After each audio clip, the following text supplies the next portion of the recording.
This is a hand-painted flying fish, hand-painted by me, Ann Calber. It's 7 feet, 10 inches long, and it is available for sale. You can find it at onhawaiiantimepodcast.com or fast and easy, oht.rocks. And it's available for sale in our merch department.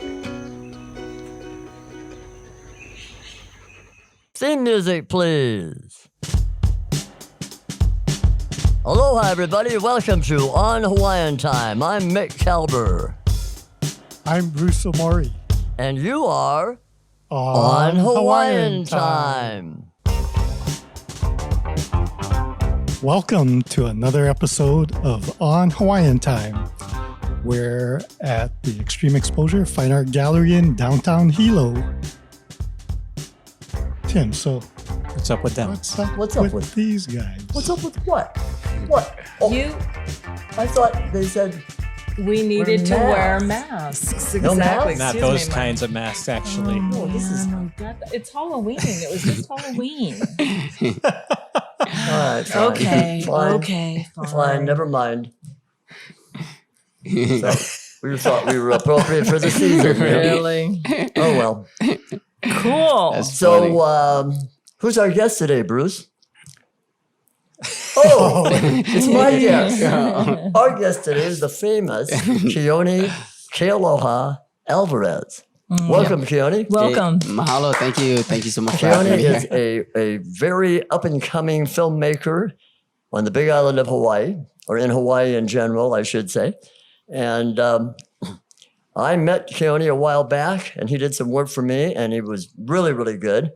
And he's been working on a project, believe it or not, for more than a decade. Can you tell us a little bit about Hawaiian Burial? Yeah. So right now I'm working on a film documentary, and it's a passion of mine of learning about such a important part of our culture, which is Hawaiian burials. And it's kind of, I had the responsibility of knowing about what I was filming about since an early childhood.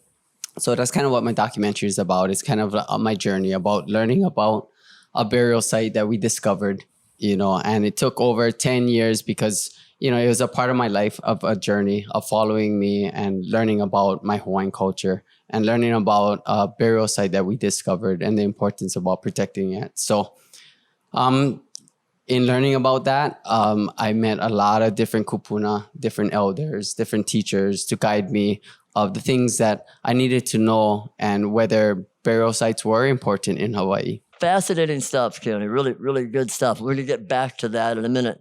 But before we do that, we got to go around the Zoom. Timmy? Yesterday, I went to the Austin Film Festival. Really? Yes, and I saw the premiere of a film by a friend of mine. You went all the way to We Austin? thought you were in Papaloa. Well, it was the virtual Austin Film Festival. Oh. My friend Ivo Raza, based in Miami, directed a film with David Lipper as the lead actor called Reboot Camp. And you can find that if you go to rebootcampfilm.com. Very funny spoof on yoga and sort of cults and how people get all swept up in that. And already I sort of want to see conspiracy it. theory stuff. So kind of relevant to what's going on. On the list. Perfect for the election. Speaking of the election. Tomorrow, right? Yeah. What do you got for us? What's your name again? Bruce. Bruce. Oh, I've been streaming. Oh, just gonna keep it to one. Yeah, there's just one this week, Bruce. I've been watching these. I've been watching this a series called what is it called? The Unicorn. My granddaughter loves unicorns. That's good, Bruce. You have unicorns in your jammies? With rainbows? So this is a story. It's a sitcom about a widower, and he's kind of getting back into the I guess, the dating scene. He's got 2 daughters, teenage daughters. And because he's normal and he's available, Normal as opposed to what? you know, We like don't wanna know. guys going on dating sites and whatever, you know. This guy is referred to as being a unicorn.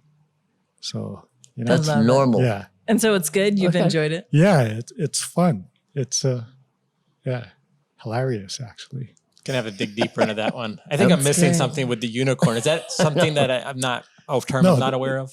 The women, the available women look at a guy like him as being a unicorn. I get it now. Because guys like him are really hard to Oh, come rare. by. He's rare. Yeah, I see. exactly. Okay. Okay. All right. There you go. I thought he was just weird and he had a horn in his head. Yeah, really. I didn't want to know, but that sounds great. That sounds great. So we've been on Amazon and we started watching a 3-part story, and it's actually a true story, and it's called Ruth Wilson. And Mrs. Wilson, I believe. Mrs. Wilson. And it was really good, and it's a true story. It's English based, but definitely check that out. An M16 officer who is away from his family and goes on special assignments a lot. And Mrs. Wilson finds out she's not the only Mrs. Wilson. Oh, Yes. And I won't say any more, but fascinating story. Cool. What have I got? I have, Annie and I like murder mysteries. That's one of our favorite things. And so we've discovered Agatha Christie movie mysteries, which have been around for a while, but we found one called the ABC Murders that was on Netflix, or was it Amazon? Amazon. That was Amazon too. So it's really good. We like Agatha Christie. You know, Agatha Christie's a great writer, and the movies they've made of hers, Murder on the Orient Express, et cetera, et cetera. ABC Murders, very good, very good. Oh, and it was John Malkovich was starred in it. One of my Yeah, favorites. loved it. we've got an awesome guest here. Shall we put him in the hot seat? Hot seat There for you go. Keoni. We want to get to know you a little bit better. Okay. So tell me, where you were born, where you were raised, where you went to school. Yeah, I was born on the island of Oahu.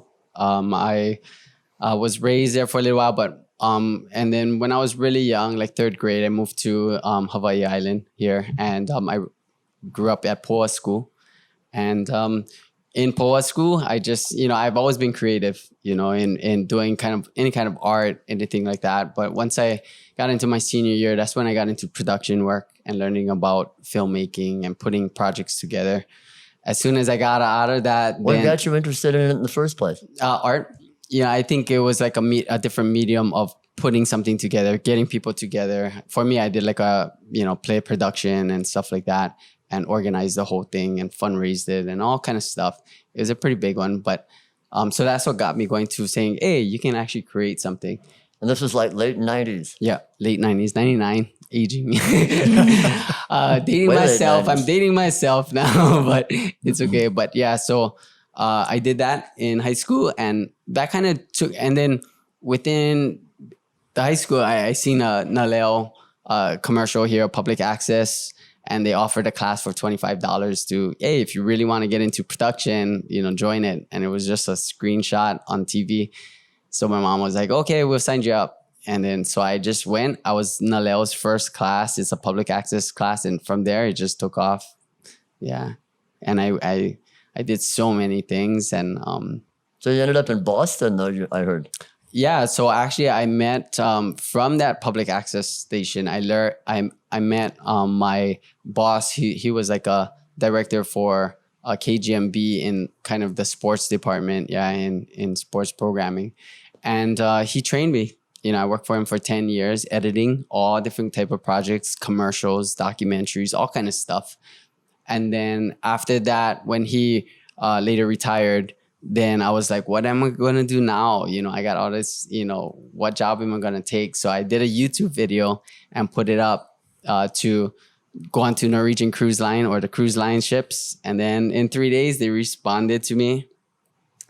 In 3 days. Well, you did it without even being asked. You just did it. Yeah, I just did it. And showed it to them and said, I said hey. I had to do something. So I said, I'm going to film myself. And it was in Kona, and I still remember it. And I remember like at the ship behind me. And I was just like, hi, my name is Keoni. And I always wanted to, I have no idea what the cruise line was going to be. And then the lady called me. She was like, do you want to work here? But to be a steward is really hard work. I mean, like I was willing to do anything, like a waiter. I just wanted to get onto the ship. She said, do you have another skill that you know how to do? And I said, yeah, I know how to do filmmaking. She was like, yeah, you know what? There's actually a broadcast team on the ships. And she said, just send me your resume and stuff like that. And she knew I was so excited to get on, and then she just got me on. And then after that, I just traveled the world, traveled all different places. I got to, and even before that, working for my boss, it was an awesome experience because he allowed me to go out and film other productions, other big films. And, and then I did a lot of stuff, and even going to Boston, Massachusetts, and, being in the Producers Academy was an awesome thing. Meeting other producers, filmmakers, and other networks was awesome too, to see how they work. And, it was amazing. Keoni, I've looked at your YouTube videos, and there have to be 60, 70, 80 of them. Yeah. It's like they go on and on and on and on and on. Yeah. Tell people how they can see those. Right now I have a YouTube channel. It's called Hawaiian in the City.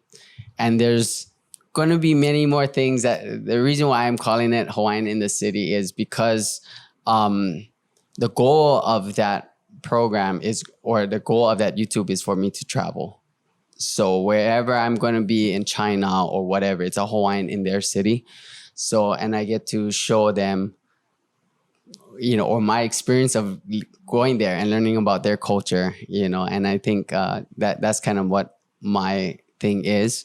It's still creating itself like all other things, and that sounds great. Yeah. So, but then with that project, I'm just putting different programming and doing a lot of experimentals just to feel my audience of where my audience is at and who am I, who's watching and things. So it's a growing thing. So, and it takes a lot of work, like you guys know already with any kind of program.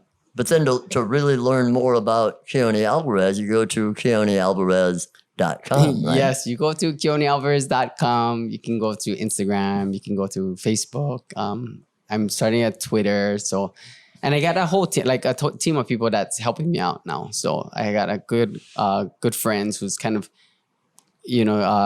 supporting me and filling in the parts that would make it difficult for me to actually run that whole web. It's a lot of work. So you're going to need some people to help you out. People have no idea what goes into filmmaking, right? Yeah. Filmmaking, or even just your every social media is all different. Everyone is different. So I'm trying to make it easier, but it helps a lot to get different people's opinions.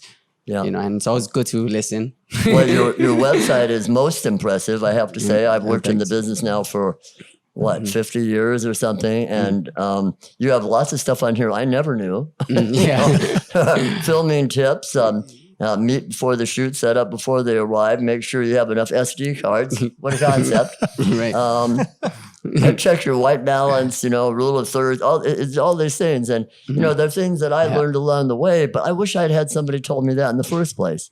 I didn't have that advantage. I came in through the news route, which was the back door of the business. But don't do news. You have lots of stuff on this website that's really impressive. A lot of people that you work with. And you wrote a book about caves too before. Yeah. I finished. It took me a year to finish it.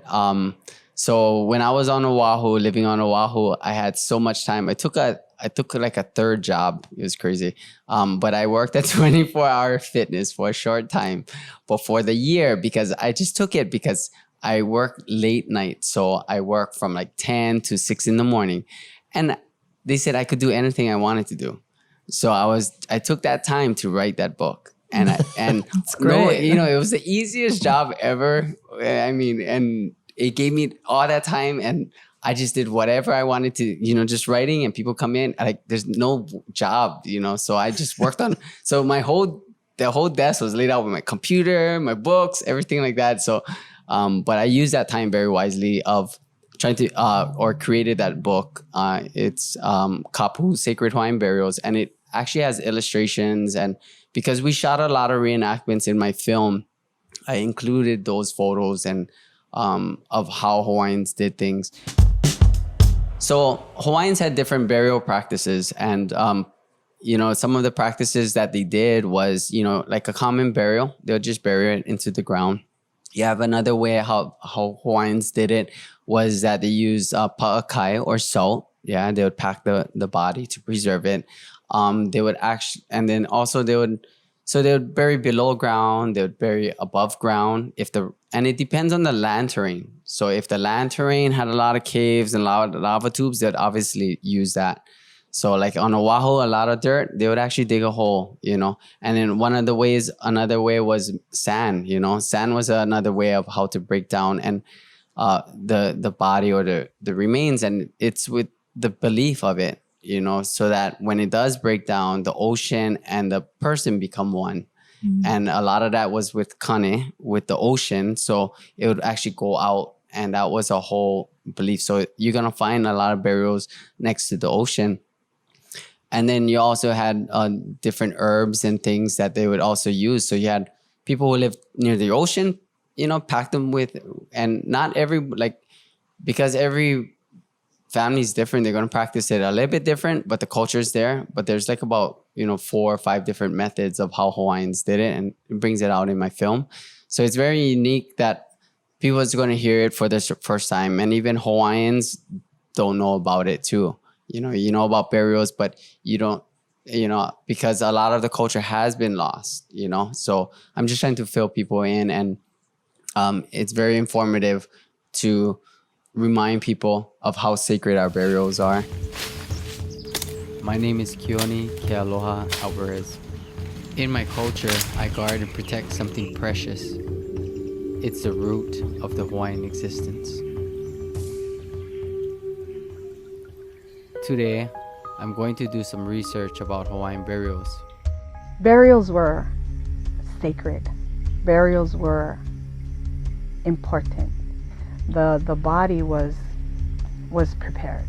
They knew every bone in your body and every muscle and how it linked. They didn't know that by just putting it on the side. They went through it. Not to expose anything. I'm not exposing bones and all this stuff.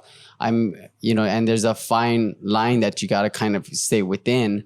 And through my experience of protecting our burial cave, protecting it, meaning I had to stand in front of a bulldozer, I had to stop that. So, and then also practice that, and not even knowing what the culture is innately, I did things that I just did it. With development booming on the Big Island, the Puna district is primed for progress, but some native Hawaiians say it's running roughshod over ancestral remains. And everybody from all around the world are starting to buy properties and develop them. Federal prosecutors charged 2 Big Island merchants with stealing more than 150 repatriated Hawaiian artifacts. And then later, it would come to me of why I did it and why I felt about it. And either the kupunas would explain it. So there's weird things that happen that occurred even with, the landowners dying and stuff like that. So it's a whole thing to, whether people believe it or not, things happen, yeah. So I'm curious, what determines the type of burial that is done? Is it through the family traditions or the person's own beliefs, or? It's usually the family who decides. I mean, if the family, whatever they believed in, they would actually practice according to that. So it's kind of, I cannot for our family, when they put them into, burial caves, I mean, it was to be buried into a burial cave. Yes, it was a terrain thing, but because in caves, the water that comes through the caves or something pure. It kind of pures it. So that's one of the reasons why they used to put them into caves too. So it depends on the beliefs, yeah. And that was just how they did things. Because a lot of times people think that, you know, when you're in a cave, it's something ali'i or it's a royal status. And that's, I was going to say, if there's a difference, whether your position in the culture, in the community. No.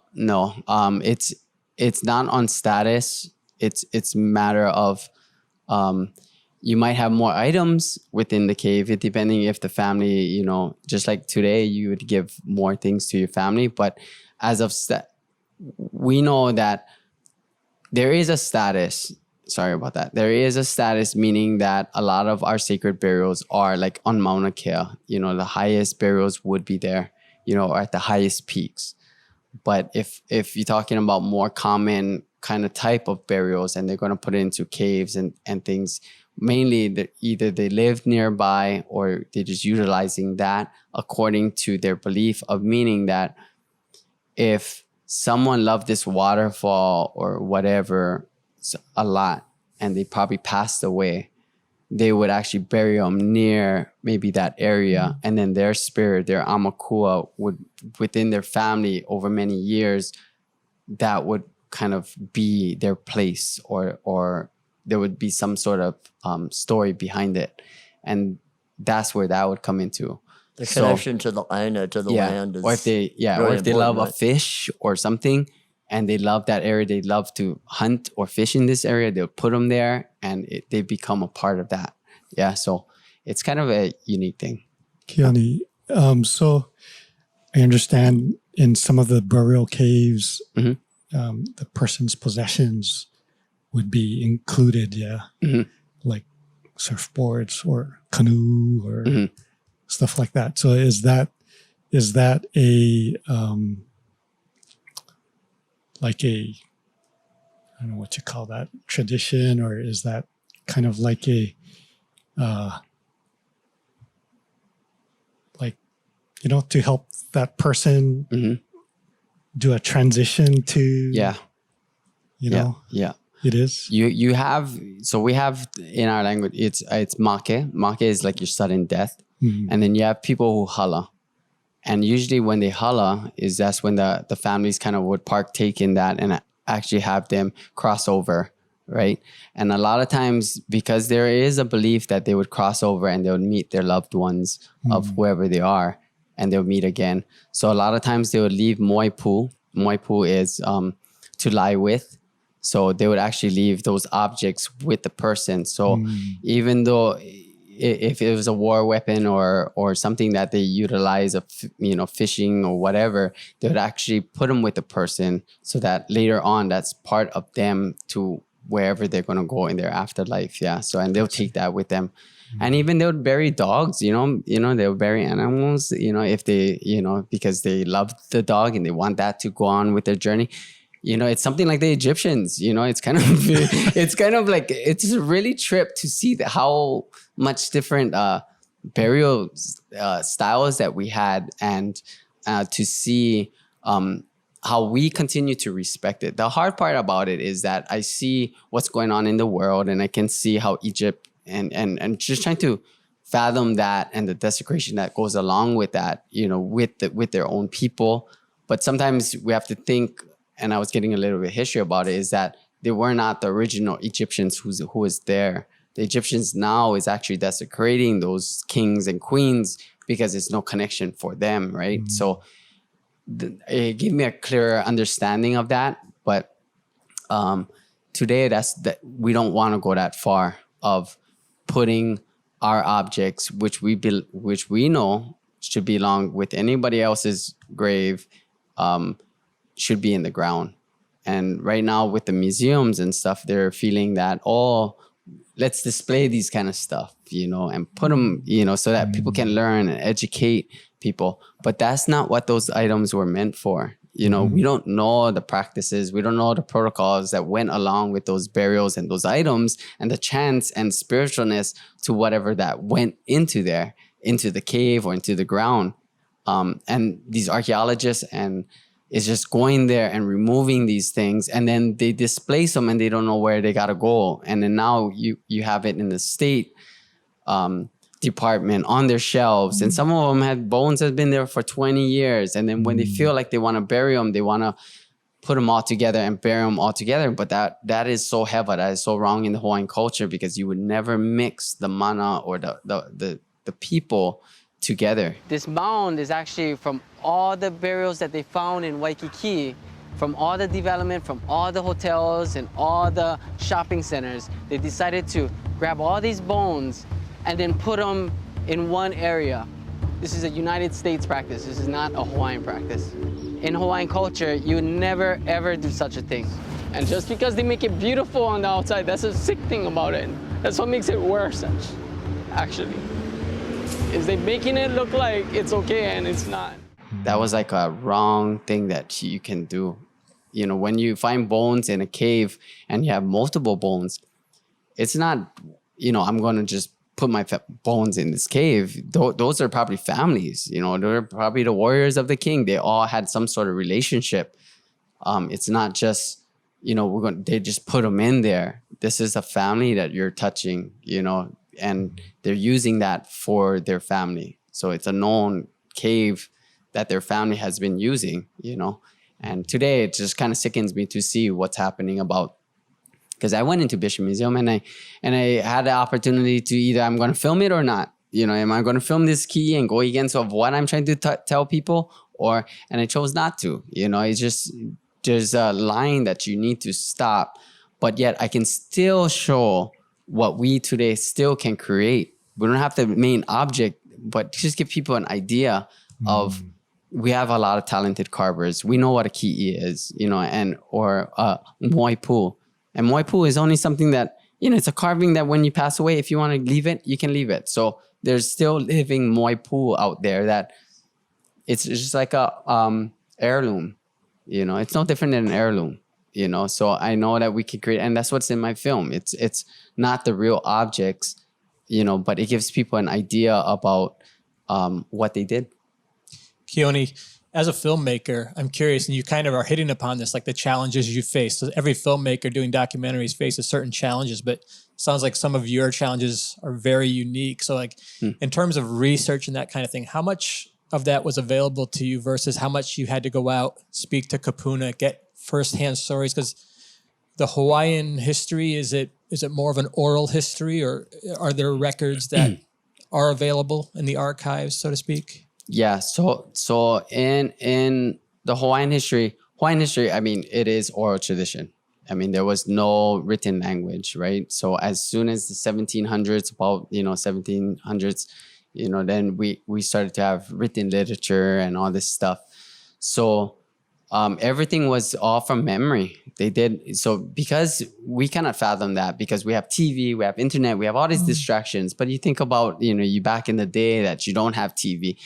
Chanting was your TV, you know, and when they chanted and they did their entertainment, that's all they had. So of course they're going to absorb, you know, as much information that they can, and they can recite these long chants. And that's what we had, you know, that we had from the people who knew the chants. They put it in written language after that, you know. So yeah, so they put them into written language. I went into the archives. I did my research about it. So, and, you know, I'm not saying that I know everything, but part of what I needed to know was just enough for me to just get, this film is just to give people a glimpse into what our Hawaiian culture practiced, you know. And then if you want to learn more about it, you can expand it. You know, go do your research, go to the museum and go figure it out. But right now, my whole thing was to learn about our burial cave, the importance about preserving it and protecting it, and why is it important, you know. And these things are very important. And I realize that now, you know, you can read about things in books, right? But when you actually go there, it's totally different. You know, you can read about New York, but if you haven't been to New York, and you really see it in life, you're like, whoa, what's going on? You know, so we want to keep these things because it's an experience that we can give people, And it's an awesome experience, and especially when it's a spiritualness to it. You know, not everybody believes that, right? But we still got to give our kupunas, the people who was there before us, the respect, because they, at that time, they were allotted their rights to be buried where they're at, right? So why are we making it any different to dig them up and move them and displace them? Especially when we know that the families took the time, or somebody took the time to dig a hole, put their valuable possessions in it, and covering it up. So there was all that aloha, all that love that went into something. It wasn't just something that they didn't care about the remains and just left them on the lava field and stuff like that. You know, they cared about, these are families. And I think today when I see that and see what archaeologists are doing of grave, you know, I mean, if you accidentally hit it, okay, put it back. But why are you taking the possessions from the grave and then putting them in a museum? You know, that wasn't left for them. Yeah. So I don't know how people cannot, you know, understand that. It's kind of like you just taking off your gown off of your grandmother and just leaving her naked and just letting everybody see, you know, it's crazy. So do you think that the work that you're doing and other people are doing or have done, like what you're doing, you think that's having an effect on the Hawaiian culture? Like what I'm doing? Is there enough influence from what you're doing and what other people are doing in the same area, educating people about burial caves and whatnot? Is that having an effect on the culture? Are things getting better or not? So the things that I've done is right now we're in a situation that, you know, Hawaiians are continuing to try and protect something, but it's kind of hard when you have another country dictating to you of what your culture is. So it's great to see us as Hawaiian people coming together. You know, it's one big ohana. Everybody's marching for the same cause and protecting our traditions, protecting our rights. I've never seen so much Hawaiian flags in this place, and to see how much people supporting this cause. So we're all connected, and it's good to see us coming together as one. For us to bend the rules of our own culture, it's kind of like sacrilegious. It's kind of going against everything that you learned and were taught. And like I said, this has been going on for 2,000 years. You know, I know on Maui, it goes, you know, the burials out there is dated at 850 AD. I think out in Ka'u is even way older, you know, and for me to even talk about it or even to show people, it's like I'm exposing my own culture. But I know in some way that we living now, and we have to share this story because it's very important. And it's one of the ways that we can protect our burials is through media and to let people know about it. Yeah, it's just really sad what's going on, and kind of what we gotta. It's kind of weird because everybody knows that Hawaiians are here, you know, and there's historical sites everywhere. The population before was over 1 million people. You know what I mean? And it's the state and everybody who moves here makes like it's a shocker that, wow, there's a grave here, or there's a, you know what I mean? And this is our practice. You know, when people come here, they got to know that Hawaiians buried, because Hawaii was taken over, families had kuleana. They had their own lands. A lot of their lands got taken away. Obviously, you're going to have their families' burials there. So that's what the whole fight is. When something got taken away from them, from us, even on Mauna Kea with burials up there, obviously the kings and queens knew not to build up there, you know, but you're having this thing that wants to go up there and desecrate that. And it's at a point that, you know, we're trying to fight something that is trying to convince us that our culture should be this way rather than that way. Or maybe, compromise. you know what I mean, compromise in doing this. And when we're compromising, we're noticing that we're fighting amongst each other because the compromise actually not supposed to be there, you know. And a lot of times it comes with money, greed, you know, and that's where it's all at, you know. And for us as Hawaiians, burials is something not about money. It's a principle thing. It's something that it's a personal thing, and it's a cultural thing. You know, it's not about money. It's not about status of who's protecting what. These are burials that was there before us that we need to protect. And if the families, and the thing is, you know, in the Hawaiian culture, Hawaiians did move burials, but it was the families who did it. So it's not like just like the State Department saying, okay, well, you know, the Hawaiians did it before. Let's go take them and move them. You know, the families were in charge, and it was up to them to decide if they wanted to displace them or move them. And then it's on them, you know, whether their ancestors wanted to be moved or not. That responsibility goes on to them. And part of the chants and all that will carry on, good or bad, for the families. And that was the belief of it. Yeah. So I want to give out information about what people should do if they go into a cave or they go into an area and find suddenly, I mean, what do they look for, or what happens to realize, oh my gosh, I'm in somebody's, you know, I mean, I think about that. A lot of people say, oh, I got a cave in my backyard in Puna, you know.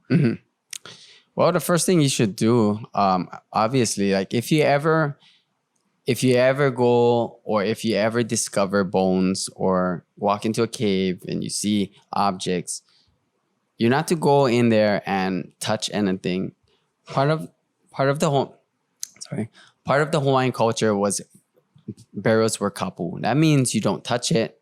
It wasn't something that you look at if you weren't given the responsibility to do it. You weren't given the responsibility to move it if it wasn't your kuleana to do it. And you weren't to display it in any kind of way, you know. That was part of the Hawaiian culture. So when you discover something like that, or if you have no clue or knowledge about it, first thing you do is leave, you know. We have agencies out there, even though, like I'm saying, that the government is kind of trying to go against our culture, this is the tools that we have right now to enforce that in the best way that we can. But right now, the enforcement is really minimal, but it's something that we can do as people who live here, who want to preserve the culture. You know, you're just not going to go there and say, well, there's a burial cave with bones in it, so I'm going to just bulldoze it, cover it up, and build my pool over it. Sure. You know? I mean, and who would we go to? I know DLNR is one, but I'm thinking within the community, within the Hawaiian community. Yeah. In every district, we have elders. And if you don't know, you can just ask. During this journey too, I had to figure out exactly that. I had to actually think about, like, who's in charge of is everybody in charge of the burials? Who's in charge of it? Whose responsibility? Who do I go to? But there are key elders that you go to, and they'll lead you in the right direction of if the family, they'll give you a family to talk to, who's probably already enlisted on as a descendant to that area. So you can talk to them. But the first thing is call the police, you know, get the police there to investigate, to see if it's not a homicide or somebody, you know, and that's the first thing. And the police will then take it to the State Historic Preservation Department, and then they'll send out an archaeologist to verify if the bones are old, you know, whatnot. And then after that, it is your responsibility, or the Historic Preservation will notify the Island Burial Council. But it's up to us, even though you're Hawaiian or non-Hawaiian, you should approach a burial council and you should let them know that what you discovered, and then they already will kind of know the people who talk to in that area, and they can give you more guidance. There's no real pathway of how we're going to preserve each burial, you know, just like different families. You know, my way of preserving our burial was, you know, I tell us the story about what happened and how that has unfolded for you, the cave near your family property. Yeah. So when I was 8 years old, we discovered a cave near our home. And then ever since then, you know, our family took on the responsibility, you know, as stewards to protect that burial site. We knew nothing about our Hawaiian culture and all this stuff about protecting it. But when development started in the development boom, you know, in the early 2000s, that's when I knew that, hey, we're hearing bulldozers more and things like that. And once they put up a for sale sign, I already knew that, whoa, these people are going to try and build or something. And later I had to investigate that. There was a couple different people who attempted to try and buy the property. One of them, she wanted to take care of it. She really didn't purchase it, but she passed away after she told us shortly after that. And then the landowner came with a bulldozer, wanted to bulldoze it. I stepped in front of it and told him, no, you cannot do this. It's not the right thing to do. And then he said, well, you know, I'm going to give you the opportunity to try and protect it. If you come up with enough money, which was $50,000 at that time, in 3 months, then I can save the property. And I was like, oh, okay, I can do it. So I went on YouTube, I raised some money, wasn't enough. But like about 3 months later, he passed away. So the beneficiaries of the property, they contacted me and they knew what my purpose was protecting the burial cave. So they offered it to me so like I couldn't resist to say, let's call it quits. Let's just protect it. So I decided to do that. And it gave me more time to focus on the film, you know, focus on what I needed to focus on. But so every family, everybody's going to do it differently. The main thing is we're all trying to protect it. But with the law system that we have, it makes it very difficult for us to go through that system and try to get some good result from it. And that's what I'm noticing of going to different meetings, seeing families. And you're talking about lineal families. They know who's buried there. That's my grandpa. And these people are locking them out of their burial sites. And just the emotional, you just see all that at meetings and you just wonder, like, what is really going on? So that's what my whole research was about, was to find out, like, really, did Hawaiians have laws back then? Did they have written laws? Yes, they did have written laws. Written laws back in Hawaiian days was like, if you desecrated a burial with the monarchy here, you would spend 2 years hard labor and then a fine of $1,000, you know, equivalent to today. That's like $1 million, you know, if you had to reverse it. So it was something that they felt very serious. It was a very serious crime. And they put enough penalties that if you tried to do something like that, you would pay for it, you know. So from death, which was unwritten, right, before pre-contact, and then you have contact, which, you know, they loosened it up and said, you know, you can get 2 years and, you know, a fine. That's stiff penalties. But today, the penalties now in the law system, it just really sucks. You know what I mean? You know what I mean? It's you know, with the whole historical value, and you can see that these sites are priceless. You cannot glue it back. You can't put it back together again. Once it's gone forever. And that's what I realized. And I knew how special it is because I'm like, wow, this is actually a gift that was given to us that we can protect, that, wow, we get to see this and to take it. And it's not a dying thing. You know, people think, oh, okay, it's a burial site. It's a dying, just leave it alone. Yes.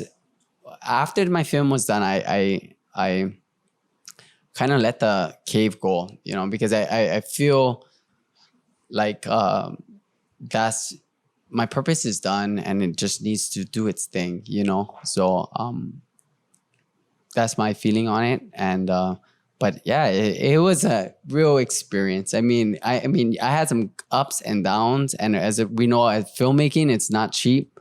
You know, you got to get it funded. I got it funded from Pacific Islanders in Communications. They helped me out. But still, with that money compared to the years that I've been putting into it and all that investment, you know, it's a drop in the bucket to what I'm actually trying to, the message that I'm trying to get and the things that I learned, you know. And for me, the different people that I learned from, I want to make sure that, you know, I show, it's not that they just giving me the interviews. I want to archive it and make sure that it's so that people, if they want to learn from it more than the film, it kind of goes into their own segment. Yeah. So people want to go see your film, where do they go? Can they see it now? They cannot see it now. Right now, it's it's at the credit mode. So I'm just getting some releases signed and taken care of, and then it's going to be released. But I'm very, very it's going to be released within this year, you know. So that's kind of what I'm just keep pushing and pushing. So, but it's gonna. I would say it will get done this year. Soon. Next year, January. There you go. It'll be there. Perfect. Good. Yeah. Good. Yeah. Look forward And to will it. it be at a film festival, or you don't know? That's the goal. The goal is to get it on the film festival, but right now we're in trying times. Yeah. So it's kind of like, you know, what do you do like right now? It's like, how do you show something when we're here? And I feel for those big filmmakers and big box offices are like, when do you put it, you know, because you want to show it to the people who's important, you know, you got the world, but for me, when I show my film, it's not necessarily for the world and I want to make this thing a really big thing. It's actually a cultural thing. You know, it's a more for, I will feel better that I know that all the kupuna and everybody who helped seen it first, that's my gratification out of it, you know, and I completed it. You know, after all these years, I didn't let up and I didn't, you know, give up and say, oh, you know, I didn't complete it. Like, you know, people do that. And I always teach my students, you know, make sure, you know, you finish what you start. You know, you're not going to, you know, drive the kupunas and have them tell you a whole story and then you're not going to finish them, you know, because they can actually tell somebody else who wants to listen to that subject and they'll take care of their story. Yeah. And when you do that and not do it and they got to repeat themselves, you know, they lose that passion about it, right? That love of sharing that story because they already said, well, this person never finished, you know? So that's what I stress is that when you take somebody's story, make sure that you're really going to focus in on them and you're going to take it and you're going to finish it. So obviously that's your passion. Yeah, Okay. yeah, that's my passion and finishing it, you know, any project. I think that's what the passion is. You know, I did not know, like many films, and I mentioned this before, is like many films or documentaries, you have a person running a race and you know at the ending it's going to be, okay, we're going to find out. But this project that I'm working on, like I didn't know the result, you know, like, so that's the reason why it just took years and years because I didn't know if I was going to save the cave or not. You know, is the film going to be a good ending, a bad ending, what, you know? So it was difficult. Yeah. So, all right. So we know, I'm sorry, Bruce, go ahead. So from a filmmaker's perspective, or from the filmmaking perspective, what was the most difficult hurdle you had to overcome? I think the difficult hurdle that I had to overcome was having confidence in myself of knowing who I am as a Hawaiian. And knowing that when you're speaking with the knowledge that you have, the experience that you have, it's way, and I had to develop that, you know, and a lot of kupunas, they kept me on my toes of making sure that if I'm going to get involved in this thing, that you better know what you're talking about. You know what I mean? And they're not going to let up, and they know. And if you don't know, you say you don't know. But when you say, you make like you know and you don't know, that's where you're going to get nailed. You know, and I got nailed a couple of times, but it's part of the training, yeah? The growth. The growth of it. So I think that was the hardest thing. It was to learn from getting the trust from our own people. And I'm Hawaiian. I can imagine somebody else who's not Hawaiian trying to get in there. You know what I mean? Yeah, so it's a really really hard. sensitive subject. So I'm sure that the kupuna scrutinized everything that you did. Yeah. And you know, and it's kind of hard because everybody's gonna, you know, no matter what film you do, it's going to be scrutinized, you know, in whatever way, good or bad or whatever. But this is my story, and that's kind of what I'm sharing is my story, you know. And as long as I stick to that, you know, that's my truth, you know, and, you know, it's my story of what I went through. So I know it as true as anybody, you know. Over a decade working on one film, and I admire that dedication. Right. I mean, exactly. I'm on Mick and Bruce and I, and we're on year 2.5 of a documentary that will probably be done hopefully in the next 6 months, but 10 plus years. Well, wow. Mick knows. I did 8 years on mine. I thought that was a long time. Yeah, no, and Mick does like all the hiking and all the early mornings and late nights and danger, and you know Well, that Mick is used to do that. Not anymore. Yeah, Keoni. but the passion is Yeah, there the passion is to there. put yourself in that position. And our to hats are capture it. off to you for doing this kind of thing, because you know this isn't something that you're obviously doing for money. Yeah, You know, this isn't something that's gonna win you an Oscar, although it might win you an award here or there. But you know, this is from the heart. So obviously, you know, he's told us himself this is his passion. Yeah. So I think it's time for the takeaway. What's your takeaway, Tim? Well, I mean, kind of what I was just hitting on, like the dedication, you know, 10 years on one project is phenomenal. And like you were talking about, there's a big responsibility of telling people stories. You know, sometimes I work on projects and the end product is 3 minutes long or 5 minutes long, and it's someone's story. And I know how much responsibility goes into telling that story and relaying that to the public. So to be working on a project for 10 plus years and on such a sensitive topic, as Bruce had mentioned, I mean, I can't imagine the weight that you feel on your shoulders in terms of responsibility, in terms of telling that story properly. So you're all in.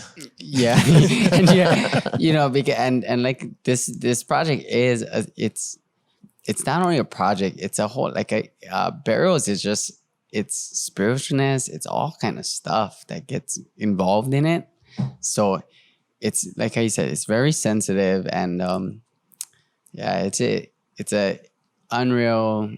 I would recommend it for anybody to go on it, because you discover a lot about yourself, about your family, and it helps you out. You understand more about yourself. What you got, B?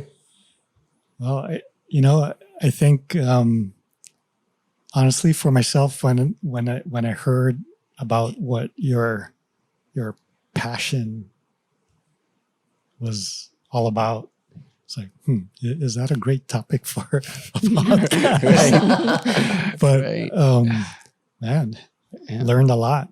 And your I like what you said about the film, the documentary is about your process of learning who you are, learning about your family, your culture, and that documentary being your truth. I mean, I think to have a project like that where, like you mentioned, you don't know where the end point is. I mean, that crazy, right? To embark on a project like that, right? Not knowing how long it's going to take, or not knowing what the end point is.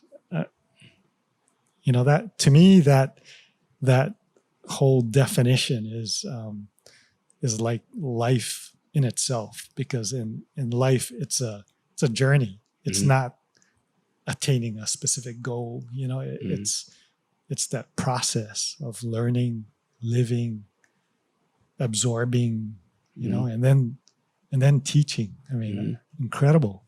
Love it. And I think too, it's the ending. It's just like how you said, it's a process, and you either can make good of, you can make it happen, you can be triumphed, or you can make it go down the drain. And it just depends how much work you put into it and how much hard work. And I in some weird way, I just knew that the cave was going to be saved. And even though the developer's going to do, it's just something that's in you, the passion, your love, your belief, I think is a key. You got to just hang on to that and push forward, and it will come out in the best result, I think. Yeah. My takeaway is once again, Hawaiian culture, Hawaiian beliefs here in Hawaii, enriching material to go out to everybody. I really appreciate that. Here, I'm born and raised in Hawaii, mostly Oahu, but I want to know about those those elements that were here, that were established. And I really appreciate giving that information back to the community. I think that is so important. And so much of it has come forth with, our fight for Mauna Kea and things like that, to be able to do a documentary that many people will see. I mean, it's one thing to put it in a book, but we're such a visual community. But to now see it go out and that people can use it as a resource, I think it's invaluable. I really appreciate your time and efforts. Thank you, Annie. Okay, so my takeaway, I'm going to riff a little bit on what's been said so far, but number one is something that I've always I learned doing the documentaries that I've done is synergism. Learning what the next step is going to be from the one you're taking now, and that's has a lot to do with paying attention to what's happening, to what you're doing, and to what people are telling you, and what the universe is telling you with the information you're getting from beyond you, and the other part is just that, doing something that is beyond you. Not doing something on a store or a group or even a city or a country. Doing something that is bigger than we are. And that's what you're doing. You're doing something about culturally, and something that's not well defined. Something that we can all learn about, and something that needs to be preserved. Something that is, bad pun, but is dying. And I think that's what life is all about. It gives us meaning that we're doing something more. So anyway, congratulations to you. Yeah, mahalo. Thank you for having me. This is Fascinating awesome. story. But we need our fix. Oh, wait. We can't leave before we have our lava fix. We had a fire hose lava event here at 61G, and what was it, Bruce? 2016? 2017. And 2017. Yeah. 17, beginning of 17, right? Beginning of 17. And yeah. there was actually another fire hose lava, not nearly as big, but there was another one that I shot in the late 80s. I don't remember exactly when it was. I think it was 88, 89, shortly before Kalapana burned up. But that one was, in some ways, well, it was very similar, but it was just smaller. But it was I remember sending it to my dad. My dad shared it with people, and he said so many people that he showed it to couldn't figure out what it was. Because it really is so different. It's not a normal volcanic event. It was that stream was going out further. It was maybe 3-4 feet in diameter, and it was shooting way out into the water like a hose, more like a hose. Yeah. And that I love that. That was fantastic. But that one didn't last very long. It didn't even last long enough for me to go out and walk out there and shoot it. It was just from the air that I shot it. But the one in the later one, the one in 2017, was amazing. I mean, that went on for 3 months or something. 3 months. Yep. Yeah. Crazy. Another great lava fix. I love it. Thanks, guys. Yeah, lava fix. Everybody loves that. Hey, thanks for watching. Could you help us out and press the subscribe button right down here? And the notification bell, please. It would really help us out. Get us few more followers. Get us up to 100, maybe. Help! 100. We need help! Help! Awesome. Great. Can't wait to watch the documentary. Yeah. Mahalo. Me too. Yeah. I can't wait either. That's great. Mahalo nui. Yeah, Thanks for mahalo. joining Yeah, us today. Yeah. Malamu pono. Mahalo. Pakuyo.